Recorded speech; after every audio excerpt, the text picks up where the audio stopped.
Selamat pagi, salam sejahtera. Terima kasih karena bersama dengan saya di Nazilin Unity Channel. Sebelum saya teruskan ulasan kali ini, jangan lupa tinggalkan komen Anda, tekan butang subscribe dan share video ini. Dua perkara yang akan menyebabkan PAS di Kelantan tumbang. Perkara pertama ialah, ini pendedahannya. Majoriti pengundi Kelantan tak puas hati dengan pentadbiran PAS. Itu yang dinyatakan oleh Rafizi Ramli. Ini sebab pertama yang kita cadangkan. Kenapa PAS akan kalah teruk dan akan mungkin kalau tak kalah teruk pun akan kehilangan beberapa kerusi di parlimen di Dewan Undangan Negeri Kelantan. Pertama sekali, kata Rafizi, majoriti pengundi Kelantan tak puas hati dengan pentadbiran PAS. Apa pendapat Anda semua? Anda mungkin orang Kelantan, Anda mungkin ada rakan orang Kelantan, keluarga orang Kelantan, pernah pergi Kelantan atau pernah menganalisis di Kelantan. Apa pendapat Anda? Benarkah apa yang dinyatakan oleh Rafizi Ramli ini bahwa pengundi Kelantan tak puas hati dengan pentadbiran PAS? Ini faktor pertama yang boleh menyebabkan PAS tumbang di Kelantan. Timbalan Presiden PKR Rafizi Ramli mendakwa majoriti pengundi Kelantan tidak berpuas hati dengan pengurusan dan pentadbiran kerajaan negeri yang ditadbir PAS melalui hasil dapatan kajian pada Mei lepas. Beliau berkata berdasarkan kajian PKR menggunakan syarikat tinjauan pendapat bebas, sejumlah 43% sahaja yang berpuas hati dengan kerajaan negeri Kelantan. Tapi yang menghairankan apabila kajian ini dibuat, ada lebih daripada separuh penduduk rakyat Kelantan tak puas hati pentadbiran Kelantan PAS. Tapi bila pilihan raya, lain pula jadinya. Tak tahulah apa yang silapnya, tak tahulah apa sebabnya. Tapi yang menariknya ialah kenapa tiba-tiba waktu pilihan raya pengundi memilih pula PAS? Di mana salahnya dapatan ini? Setiap bulan kami mengukur penarafan tahap puas hati Perdana Menteri, Menteri, Kerajaan Persekutuan dan Kerajaan Negeri tiap-tiap bulan sejak Jun 2016. Jadi kami ada angka yang sangat panjang dan untuk tahun 2023 daripada Januari lagi memang ada penurunan dan peralihan dalam kalangan pengundi Kelantan. Kata beliau kepada pemerintah selepas menghadiri program Jelajah Madani Dewan Undangan Negeri Pasir Tumbuh di Kampung Parit Limbat di Kota Bahru hari ini. Mengulas lanjut, Rafizi yang juga pengarah pilihan raya PKR berkata, beliau yakin hasil kajian itu merupakan gambaran sebenar dilema yang sedang dihadapi pengundi di Kelantan. Mereka faham selepas 33 tahun Kelantan terbelakang dalam banyak perkara dari segi pembangunan, membasmi kemiskinan dan infrastruktur asas, katanya. Beliau berkata, kini terpulang kepada PKR, UMNO dan Amanah untuk meyakinkan pengundi atas pagar bahawa mereka boleh meletakkan harapan kepada kerajaan perpaduan. Kami ada lebih kurang 4 minggu dari sekarang. Jadi insya-Allah tumpuan saya ialah untuk bekerjasama dengan pimpinan lapisan kedua dalam kerajaan perpaduan dan pimpinan di peringkat negeri untuk pastikan momentum kempen dan persediaan itu berlaku di segenap peringkat, sementara pimpinan paling kanan seperti Perdana Menteri, Timbalan Perdana Menteri menumpukan untuk membina gelombang rakyat melalui program besar, kata beliau lagi. Itu faktor pertama yang boleh menyebabkan kerajaan PAS di Kelantan tumbang. Faktor yang kedua yang boleh menyebabkan kerajaan PAS tumbang ialah apabila masalah air boleh diselesaikan oleh kerajaan perpaduan. Kerana masalah paling asas yang menjadi buah mulut di Kelantan ialah masalah air bersih. Kata Rafizi Ramli, tak perlu 8 bilion untuk selesai masalah air Kelantan. Wow, ini satu pendedahan yang luar biasa. Kerana apa? Kita ikuti ulasannya. Kerajaan Negeri Kelantan tidak memerlukan peruntukan sebanyak RM8 bilion untuk menyelesaikan masalah air di negeri ini, kata Menteri Ekonomi. Beliau berkata, sebaliknya Kelantan hanya memerlukan sebuah loji rawatan air LRA membabitkan kos RM1.5 bilion. Pengeluaran air terawat oleh LRA sedia ada adalah sekitar 500 juta liter sehari.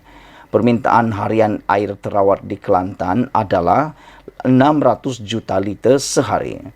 Dengan satu tambahan baru, LRA yang insya-Allah akan diluluskan pengeluaran air akan menjadi sekitar 700 juta liter sehari.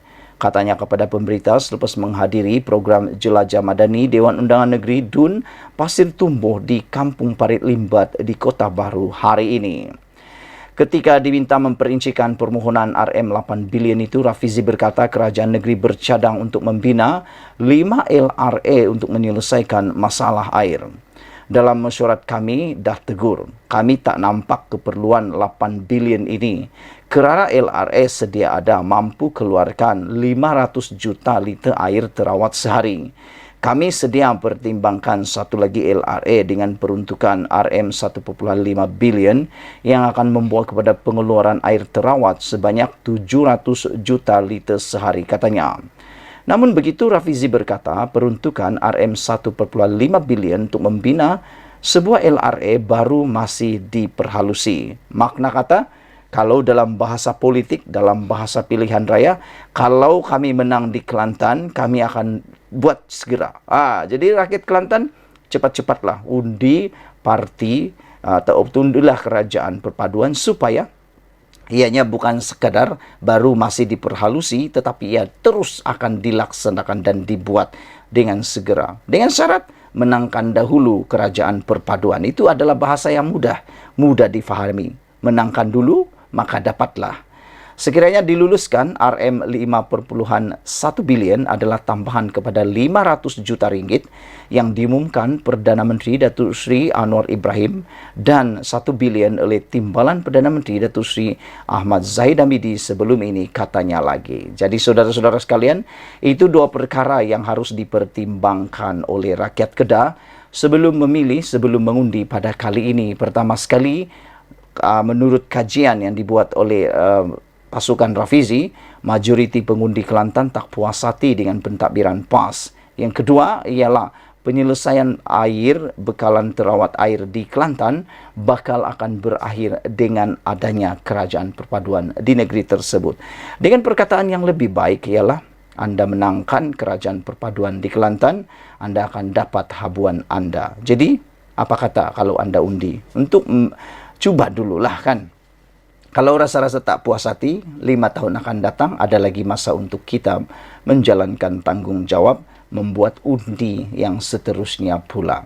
Kuasa ada di tangan atau di hujung jari anda. Pangkahlah dengan betul sebelum anda rasa terlambat dan kerugian. Kerana seperti Rafizi kata, Kelantan berada terbelakang berbanding dengan negeri-negeri yang lain. Ada kebenarannya, terpulang pada anda. Tekan butang subscribe, share video ini, kita jumpa lagi. Bye-bye. Ini satu kejutan yang sangat besar daripada Menteri Keselamatan Dalam Negeri. Ikuti terus ulasan kali ini kerana ianya berkaitan dengan Sanusi Mat Noor, Menteri Besar Kedah yang didakwa telah pun dikompaun RM500,000 isu kecurian nadir bumi. Wow, ini baru mengejutkan kita semua. Rupa-rupanya ada perkara yang kita tak pernah tahu tentang apa yang terjadi terhadap Sanusi. Saifuddin dakwa Sanusi dikompaun RM500,000 isu kecurian nadir bumi. Yang mengejutkan ialah, saya nak tanya Sanusi, kata Saifuddin. Sebagai Menteri Besar, kamu juga pengerusi MBI Perbadanan Menteri Besar Kedah. Saya nak tanya, ada tak dapat surat daripada Fauzi Mustafa Pengarah Tanah dan Galian Kedah pada hujung tahun lepas? Surat yang menghendaki Menteri ataupun MBI Perbadanan Menteri Besar Kedah membayar kompaun RM500,000 kerana mencuri nadir bumi di Kampung Chong Sik. Wah, ini satu persoalan yang besar. Rupa-rupanya ada pula perbuatan mencuri nadir bumi di Kampung Chong Sik. Kamu Menteri Besar, kamu pengerusi MBI, kamu dapat kompaun. Surat itu bertarikh 4 Oktober 2022 bersamaan 8 Rabiul Awal dialamatkan kepada pengerusi MBI. Kompaun di bawah Seksyen 246 Kanun Tanah Negara 1965. Kejadian 2.30 petang pada 24 September, kejadian curi nadir di Kampung Chong, Mukim Sik, Kedah, katanya. Wow, ini satu pertanyaan yang luar biasa untuk Muhammad Sanusi Maknur yang didakwa sebagai mencuri nadir bumi di kampung Chong Shik. Menteri Dalam Negeri Saifuddin Nasution Ismail semalam meminta penjelasan Muhammad Sanusi Maknur sama ada Menteri Besar Kedah itu telah menerima surat kompaun berjumlah RM500,000 berhubung dakwaan berlaku kecurian nadir bumi di kampung Chong Shik. Ketua Setiausaha Pakatan Harapan PH itu berkata demikian ketika berucap pada jelajah Perpaduan Madani Peringkat Negeri Kedah dan Pelancaran Jentera Perpaduan Kedah di Guar Cempedak semalam. Turut hadir Perdana Menteri Anwar Ibrahim, Timbalan Perdana Menteri yang juga Presiden UMNO Ahmad Zahid Hamidi dan Presiden Amanah Muhammad Sabu. Saifuddin juga berkata apa yang didedahkan beliau malam ini hanyalah permulaan dan akan ada lagi siri pendedahan dengan dokumen lengkap berhubung perkara itu. Kita percaya rakyat Kedah cerdik. Jangan pernah pandang rendah kebijaksanaan rakyat Kedah. Yang ini yakinlah kita akan turun dan terangkan dengan elok dalam siri penerangan kita. Mudah-mudahan paling kurang 19 kerusi Dewan Undangan Negeri pada pilihan negeri akan jadi kenyataan, kata beliau lagi. Menjadi persoalan kita ialah sejauh mana kebenaran yang disebutkan oleh Saifuddin ini apabila Sanusi dikatakan di kompaun RM500,000 kerana kecurian nadir bumi. Yang menariknya ialah penyataan ataupun persoalan ini cukup lengkap. Dalam satu-satu pendakwaan di mahkamah, kalau selengkap ini, ianya sudah membawa satu perkara yang jelas, yaitu sah ada kes. Saya nak tanya Sanusi, sebagai Menteri Besar, kamu juga pengerusi MBI Perbadanan Menteri Besar Kedah, saya nak tanya, ada tak dapat surat daripada Fauzi Mustafa, pengarah tanah dan galian Kedah pada hujung tahun lepas, surat yang menghendaki MBI membayar kompaun RM500,000 kerana mencuri nadir bumi di kampung Chong Shik. Kamu Menteri Besar, kamu pengerusi MBI, kamu dapat kompaun.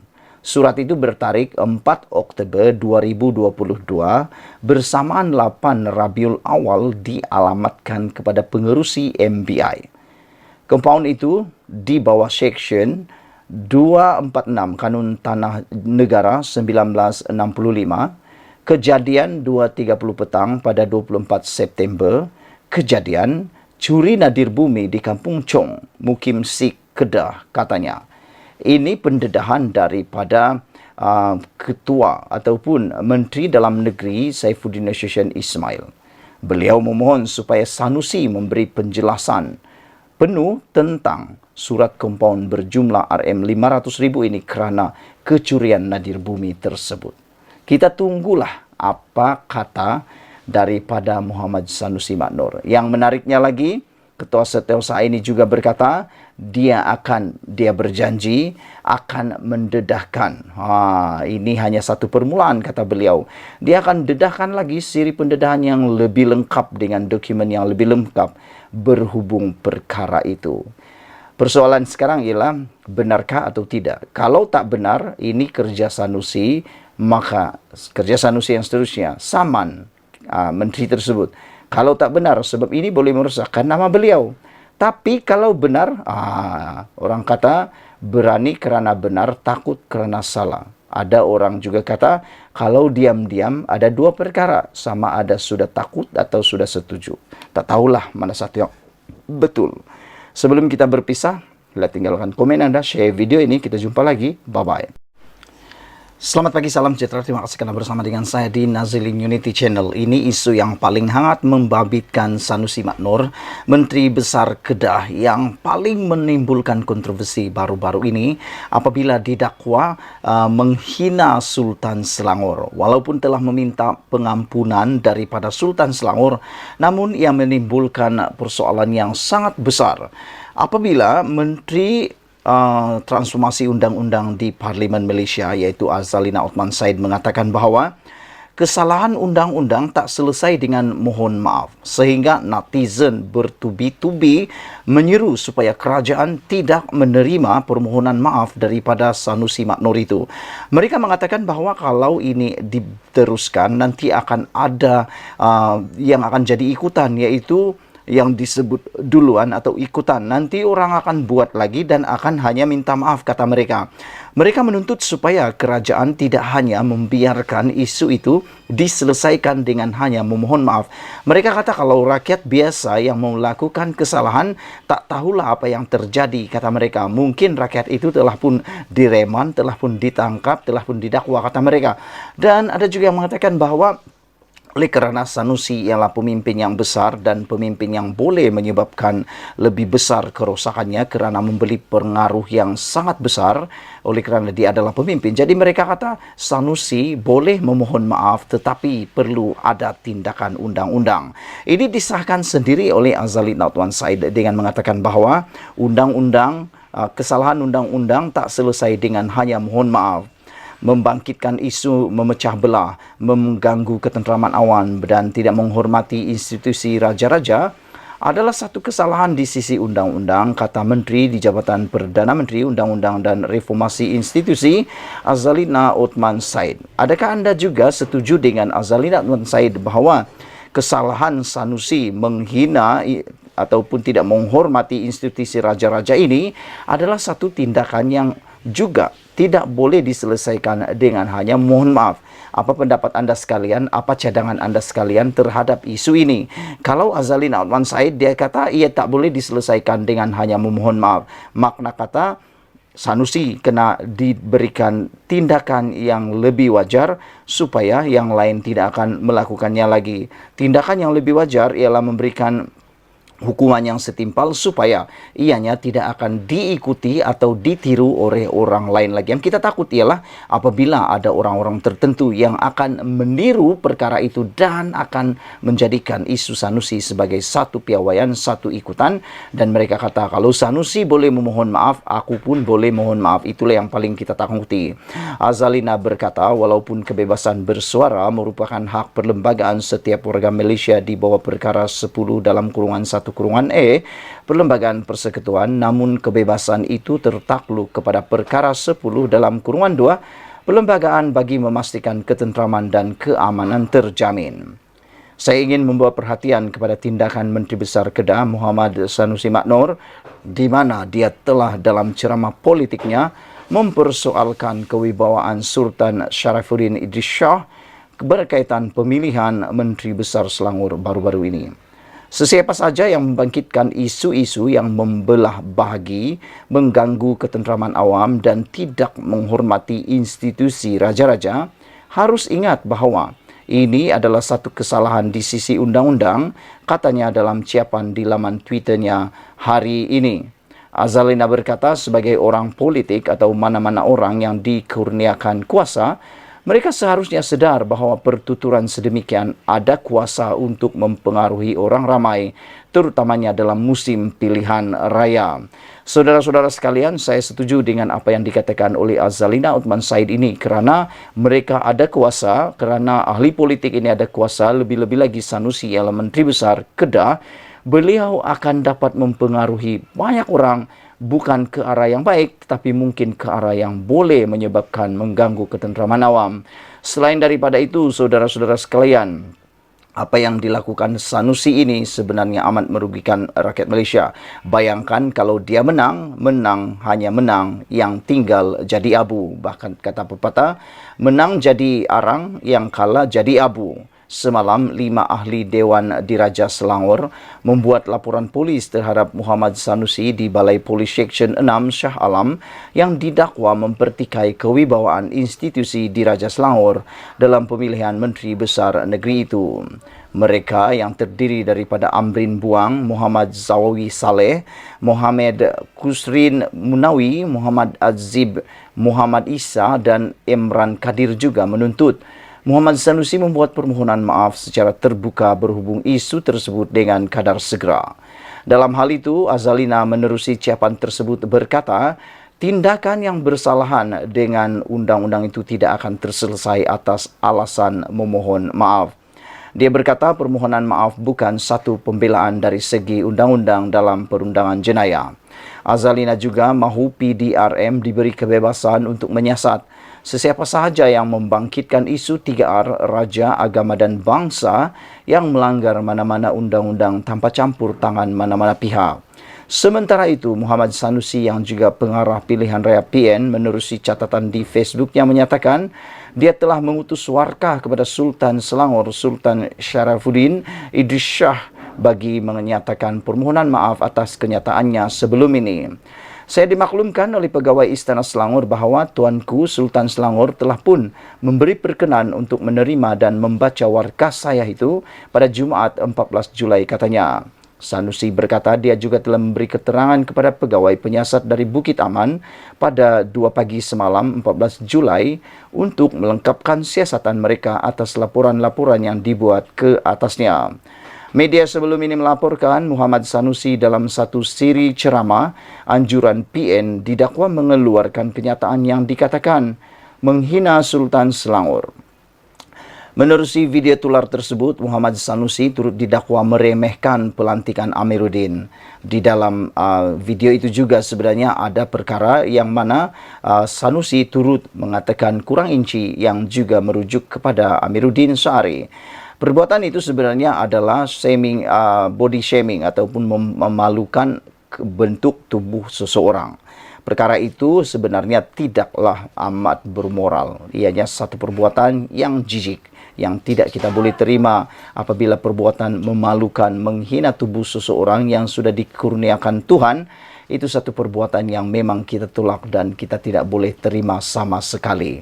Macamlah orang ini sempurna, macamlah kita ini sempurna.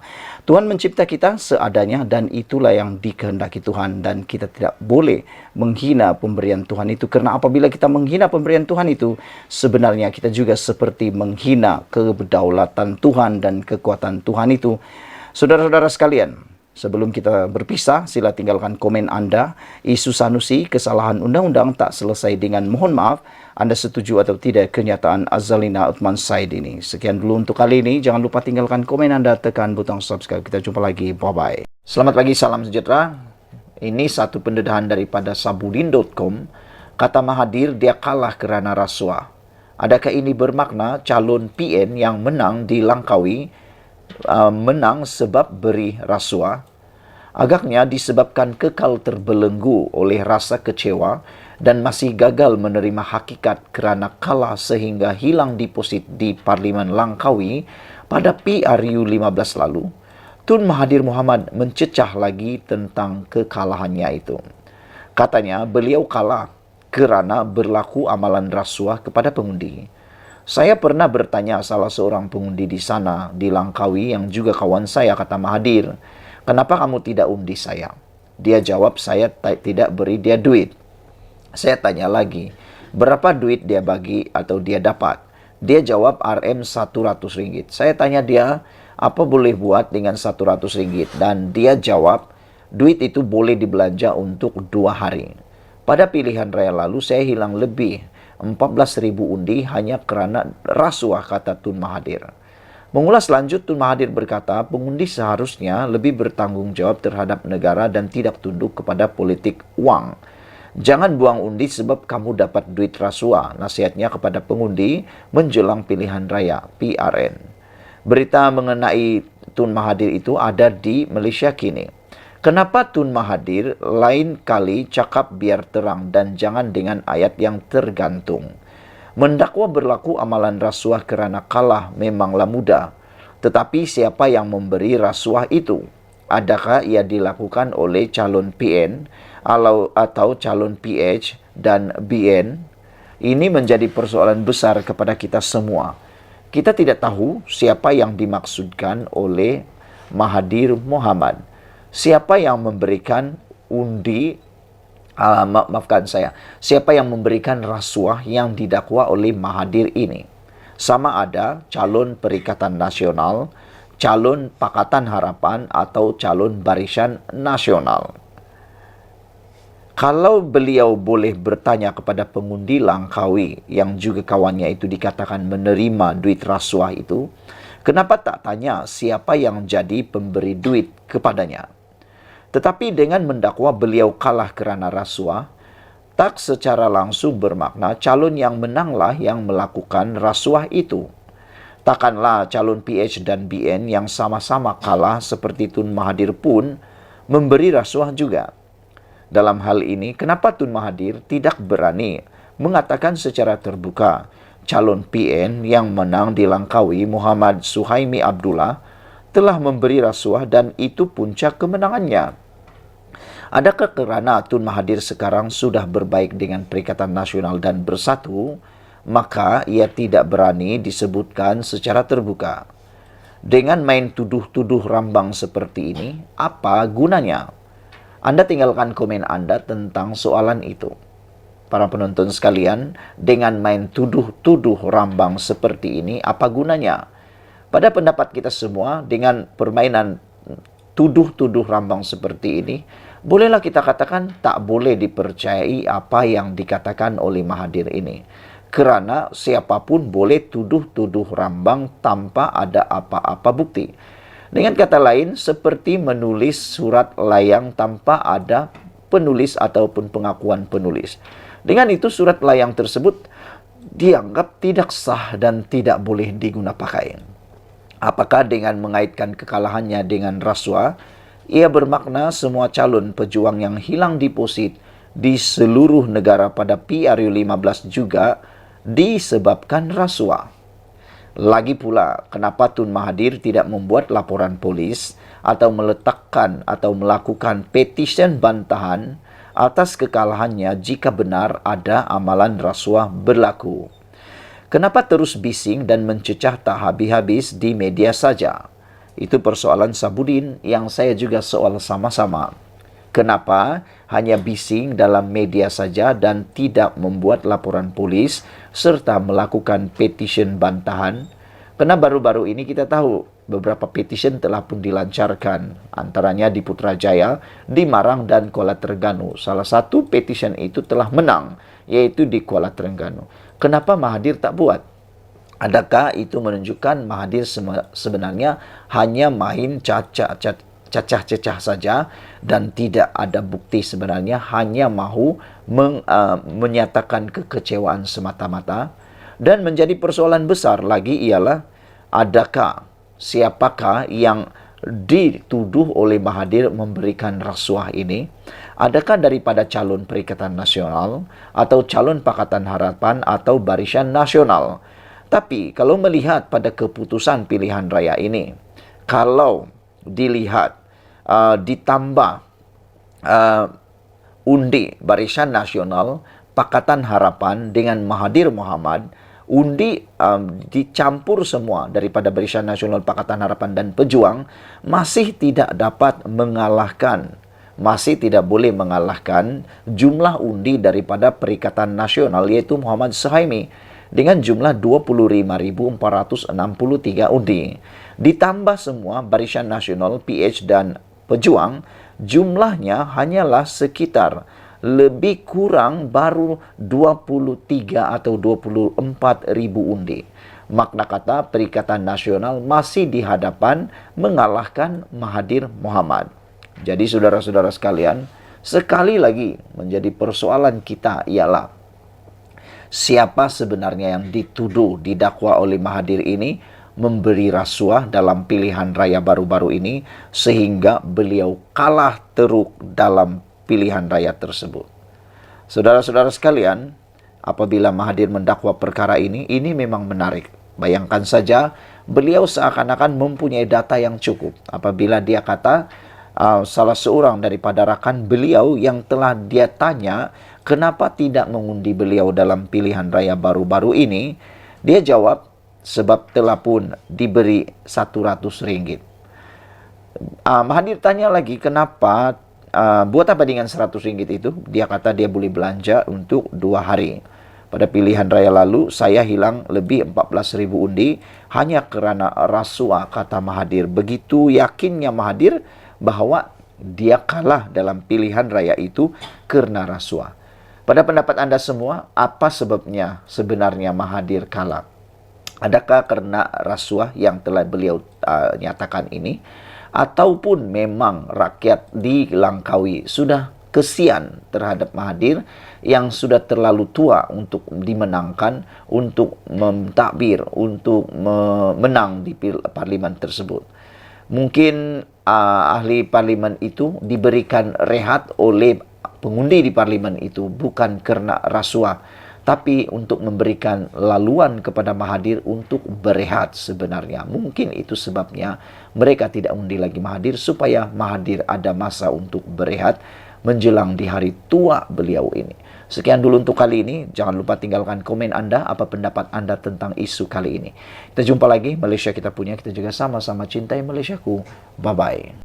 Selamat pagi, salam sejahtera. Terima kasih karena bersama dengan saya di Nazilin Unity Channel. Pengakuan Mahathir ini paling luar biasa yang tak pernah kita dengar sepanjang saya memerhatikan politik di Malaysia ini dan juga mengulas tentang politik di Malaysia. Inilah kali pertama Mahathir buat pengakuan yang paling mengejutkan ini.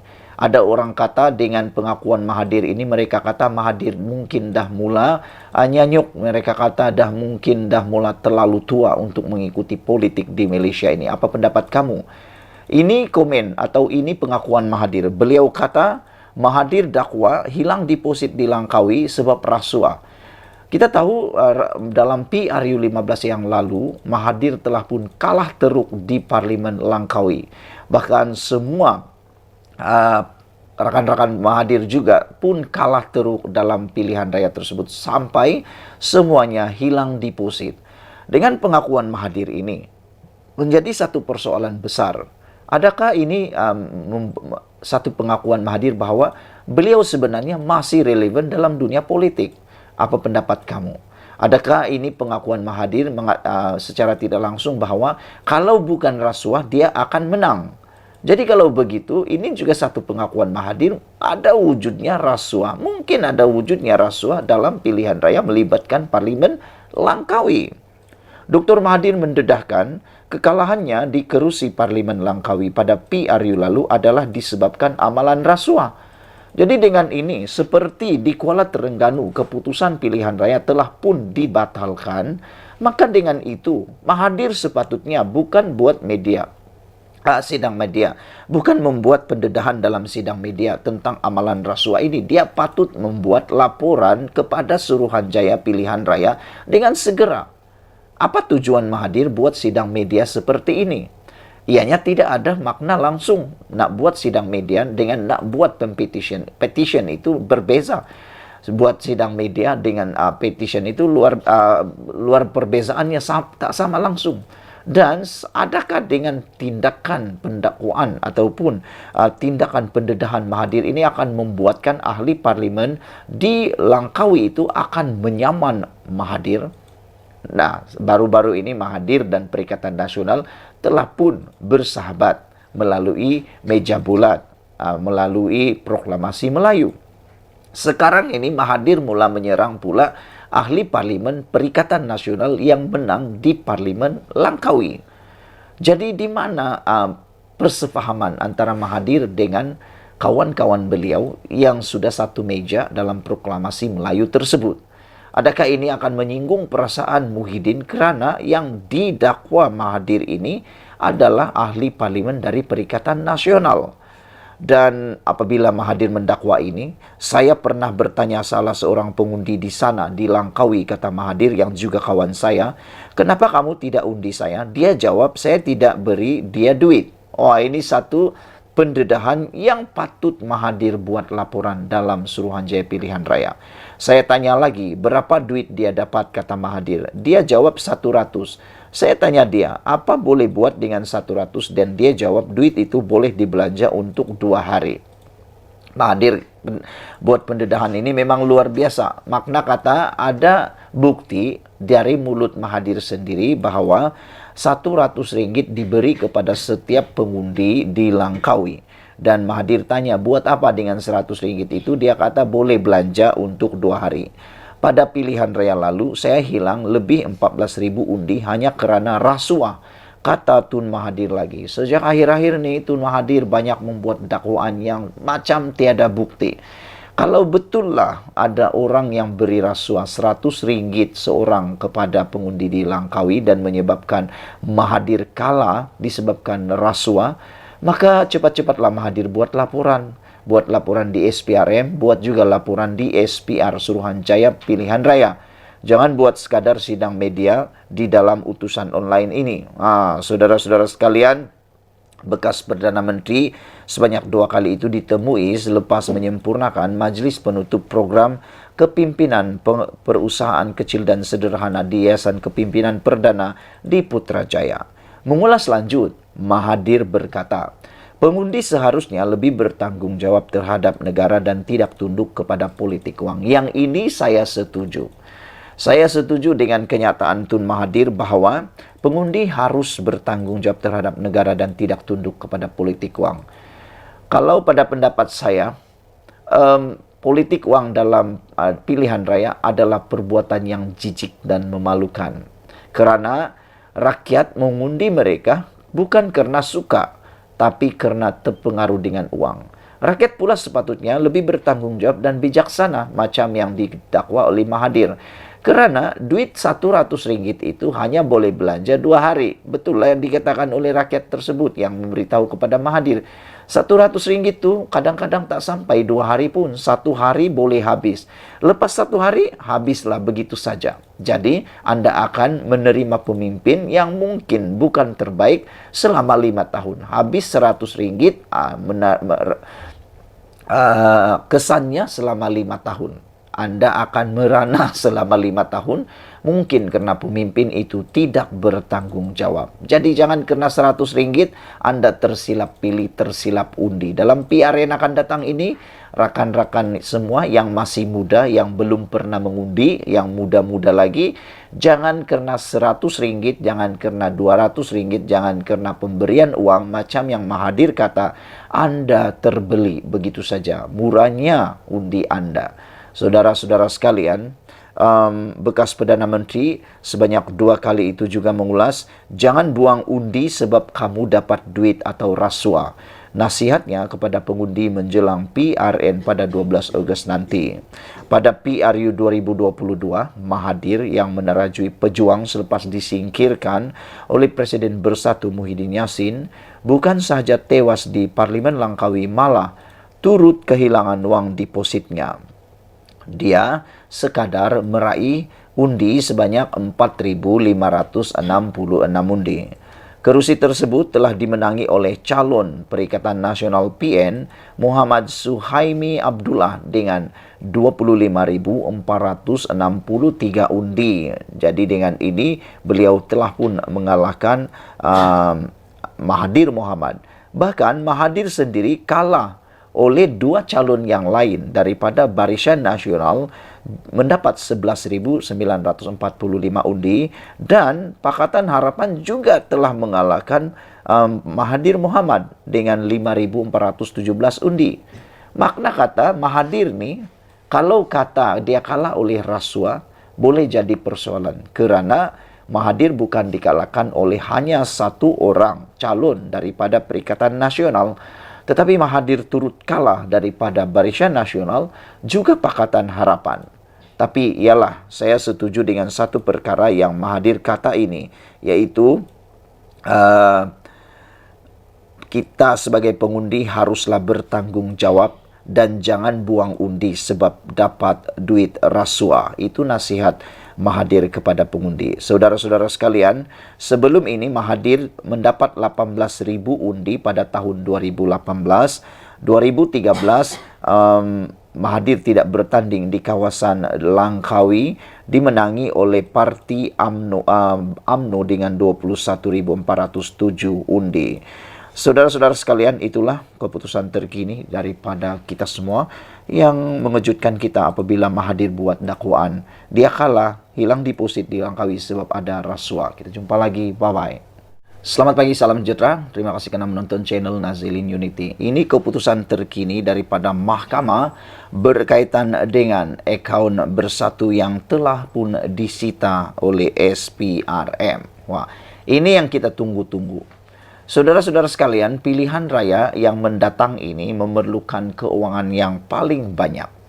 Tapi dengan adanya penyitaan uang bersatu ini, menjadi tanda tanya kita.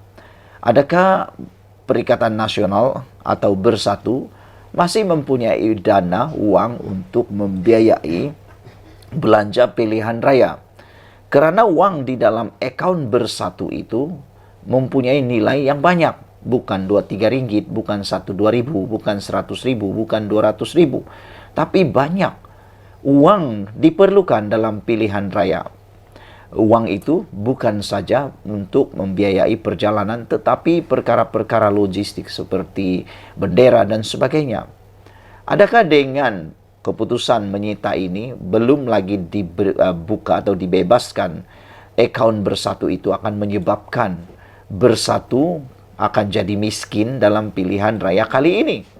Dan ianya akan memberikan natijah kesan yang besar kepada Parti Bersatu.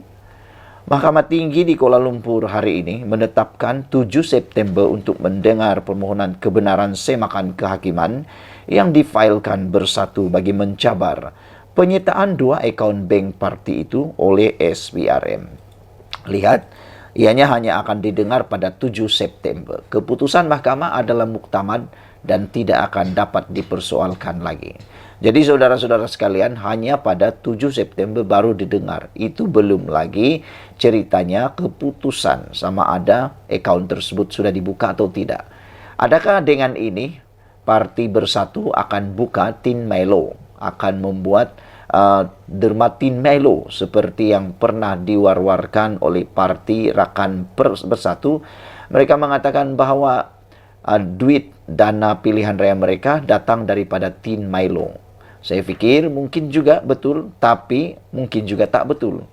Kerana Tin Milo bolehlah kumpul mungkin ratusan ribu, tapi untuk jutaan ringgit tak pastilah boleh atau tidak menampung perbelanjaan Bersatu dalam pilihan raya nanti. Mahkamah menetapkan tarikh pendengaran berkenaan semasa pengurusan kes pagi tadi.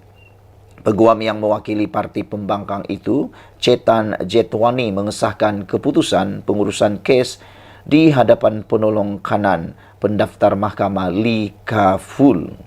Hakim Ahmad Kamal Mad Sahid akan mendengar permohonan berkenaan. Sekiranya diberikan kebenaran, mahkamah kemudiannya akan menetapkan tarikh berasingan untuk mendengar merit bagi permohonan semakan kehakiman tersebut. Rupa-rupanya prosesnya bukan adalah proses yang pendek. Rupa-rupanya prosesnya bukan proses yang macam petik jari telah selesai.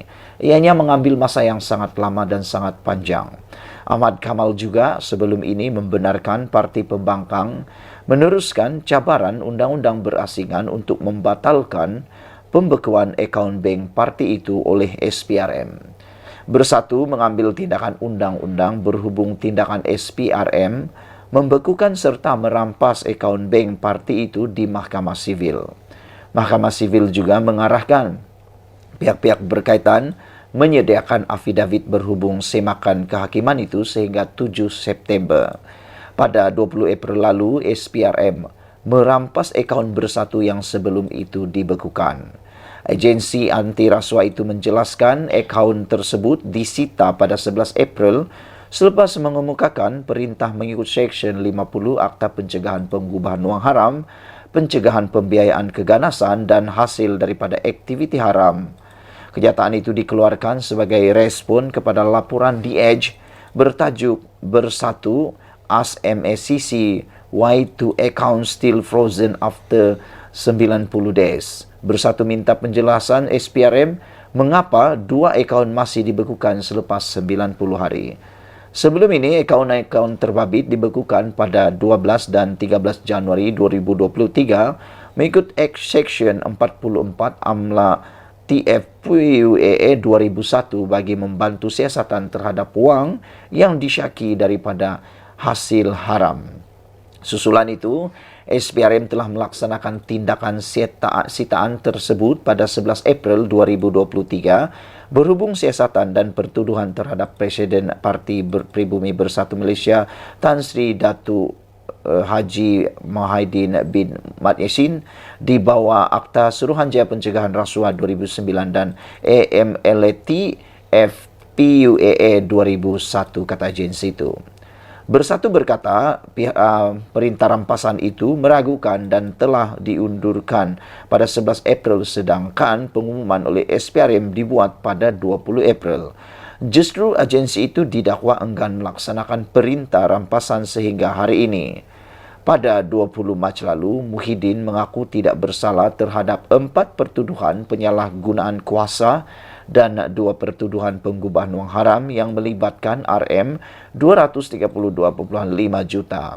4 pertuduhan penyalahgunaan kuasa di bawah Section 23 dalam kurungan 1 Akta SPRM 2009, di mana Muhyiddin didakwa menggunakan jawatannya sebagai Perdana Menteri dan Presiden Bersatu ketika itu bagi mendapatkan rasuah sebanyak RM 232.5 juta daripada 3 syarikat dan seorang individu antara 1 Mac 2020 dan 20 Ogos 2021.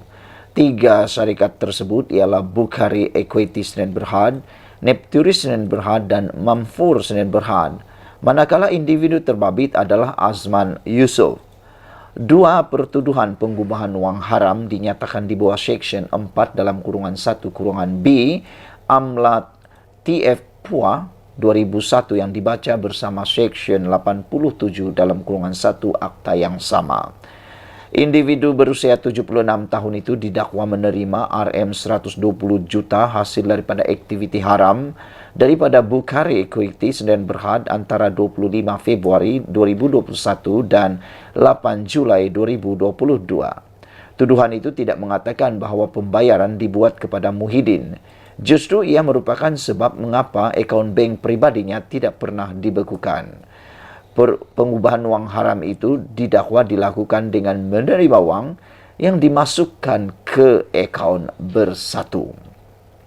Menurut portal web rasmi Bank Negara Malaysia, pengubahan wang haram ialah proses menukar wang tunai, dana atau harta yang diperoleh daripada aktiviti jenayah untuk dilihat sebagai sah.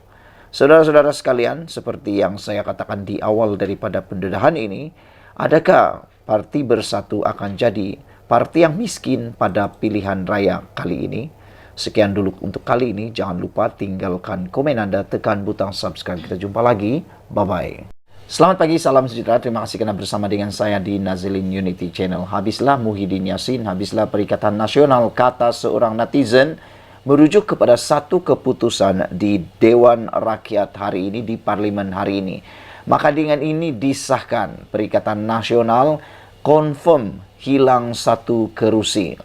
Satu orang ahli parlimen bolehlah dikata dengan tanda petik dipecat daripada Dewan Rakyat gara-gara perbuatan salah laku dalam pilihan raya baru-baru ini. Sebelum kita teruskan ulasan kali ini, jangan lupa tinggalkan komen Anda, tekan butang subscribe.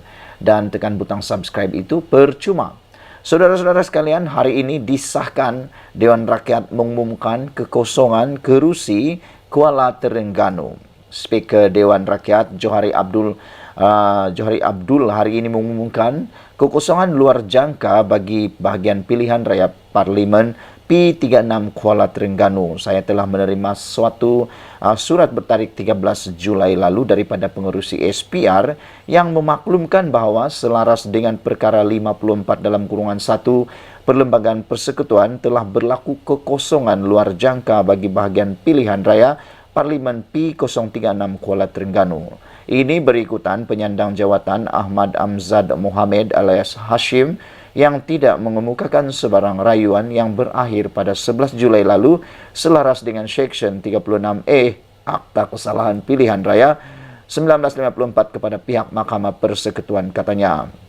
Sehubungan itu, Johari berkata pihak SPR akan mengadakan satu pilihan raya bagi mengisi kekosongan tersebut dalam tempoh 60 dari tarikh kekosongan berkenaan. Saudara-saudara sekalian, dengan ini ada beberapa penganalisis politik dan juga pengkritik politik mengatakan adakah PAS bersetuju bahawa dengan keputusan ini PAS mengiyakan bahawa wujud rasuah, wujud sogokan dalam pilihan raya melibatkan PAS. Kerana dengan tidak mengemukakan rayuan tersebut, maka mereka bersetuju bahawa sah ada kesalahan rasuah dalam pilihan raya membabitkan ahli parlimen ini. Dan ada juga netizen ataupun penganalisis politik mengatakan dengan tidak adanya rayuan begini, mereka mengatakan sah bahawa bekas ahli parlimen yang telah kalah kerana dibatalkan kemenangan ini melakukan kesalahan sogokan alias rasuah ketika pilihan raya kepada para pengundi. Mereka bertanya, adakah ini adalah kesalahan yang patut diambil kira sebagai kesalahan biasa oleh SPRM dan SPRM turut perlu mengambil tindakan yang sama. Kata mereka, kalau tidak nanti akan berulang lagi perbuatan merasuah pengundi sehingga perkara ini akan berlaku lagi. Jadi saudara-saudara sekalian, ada yang mengatakan bahawa ahli parlimen yang telah pun didapati bersalah ini dan tidak pula merayu, perlulah diharamkan penyertaan beliau seumur hidup di dalam pilihan raya dan tidak lagi dicalonkan semula dalam pilihan raya, kata mereka. Apa pendapat anda semua tentang pendapat netizen tersebut? Adakah anda juga sependapat dengan mereka? Kalau saya setuju.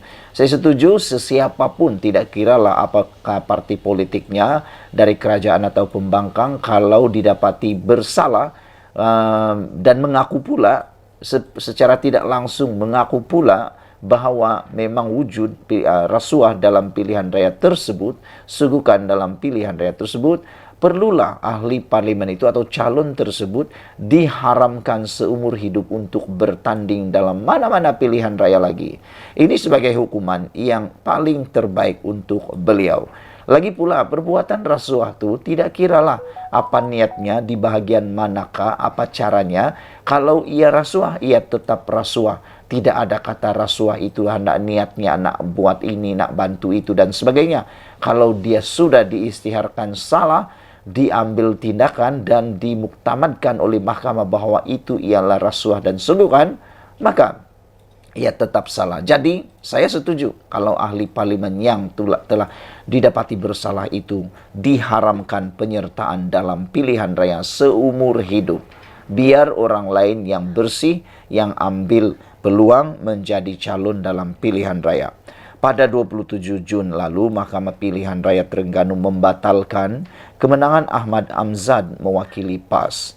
Keputusan dibuat Hakim Muhammad Firuz selepas pihak pempetisyen iaitu calon Barisan Nasional Muhammad Zubir Embong berjaya membuktikan wujudnya unsur rasuah ketika kempen PRU15. Hakim berkata, walaupun pempetisyen tidak dikemukakan sebagai saksi, bukti-bukti lain mencukupi untuk mengisytiharkan kerusi bagi Parlimen Kelah Terengganu terbatal dan tidak sah mengikut Seksyen 36 Akta Kesalahan Pilihan Raya.